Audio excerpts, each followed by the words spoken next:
We should take down what is often a divisive and uncomfortable symbol.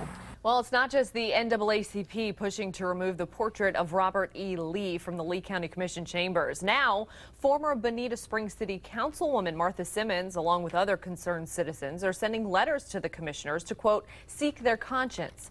As the South Carolina legislature debates on what to do with the Confederate flag, Lee County commissioners continue to resist efforts to change the portrait of Robert E. Lee hanging in commission chambers. 4 in Your Corner's Warren Wright has more on why there's a new surge to push the commissioners into action. Warren. Amy, a new wave of concerned citizens are part of a letter-writing campaign to remove the portrait of Robert E. Lee in the Confederate uniform.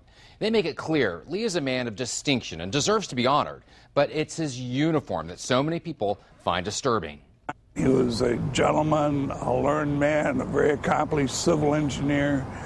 He deserves to have a county named after him. Steve Sherman respects Robert E. Lee and doesn't want to do anything radical like demand the county change its namesake.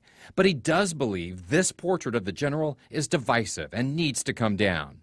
Former Bonita Springs Councilwoman Martha Simmons agrees. She believes Lee himself would not approve of what's been done in his name, especially with a portrait of him in his Confederate uniform.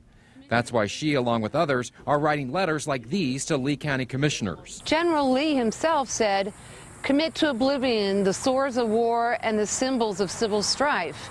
He didn't even have a Confederate flag at his own funeral. He didn't. His daughter said it would have been tantamount to treason. The people writing the letters to the county commissioners say they just want everyone who walks up these steps to the commission chambers to feel welcome. Yet seeing someone in a Confederate uniform, they say, sends the wrong message. The portrait was actually hung during the Jim Crow laws as a warning to minorities that they were not welcome to participate in government. Simmons points out that Lee took an oath to the United States Constitution to heal the wounds of war and lived up to his word, adding he is a man who deserves to be honored in a way that is appropriate. What do you want to see happen with the portrait?